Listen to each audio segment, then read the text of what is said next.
In a world where a man can wear a woman's jeans, and the only man thing about him is his manicures, it's nice every now and then to see a good old-fashioned, chubby hell of a guy. But with today's media portraying us porkers as somewhat unworthy of our Brad Pitt look-alike adversaries, it's tough being a chubby guy. So, I present to you 4 reasons that it's better to live a larger lifestyle, if you know what I mean. My first reason is that women find us more attractive.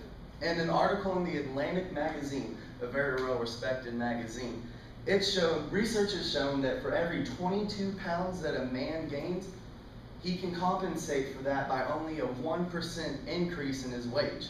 So if you make $100,000 in a year, that's simply an extra $1,000 you have to make so you can pig out every now and then.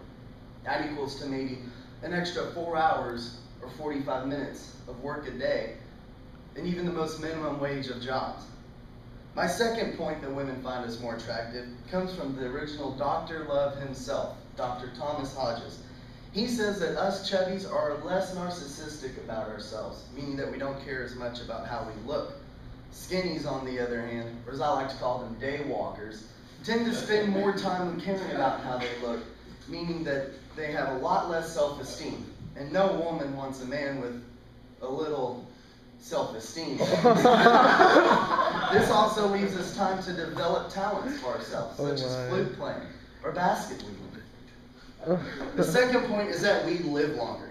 Now this flies in the face of logic, but Portland's Kaiser Permanente de la Mexico Español Center has determined that the first to die, obviously, are the super obese.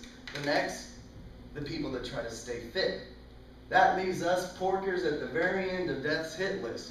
This reason is because we have these extra fat reserves, and as we get older in life, our immune system tends to break down. That leads to sickness and unwell-being, if that's a word, and that leads to stress. So when we have these stressful situations, if you have these fat reserves, your body eats on those, and it makes you live longer, supposedly. The third reason is that we're happier.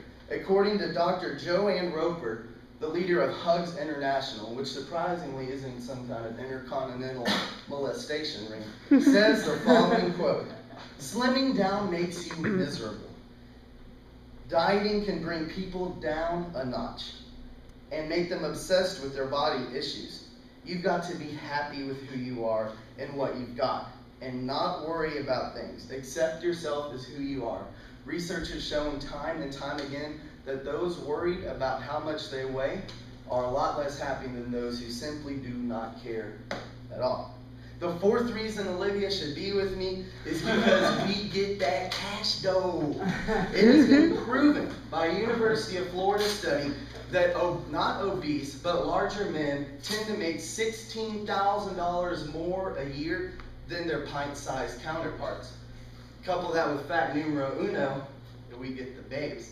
And that means that the typical chubby hubby, trophy wife household brings in an additional $30,000 a year, because the statistic is oppositely true for females. They tend to make $14,000 more a year.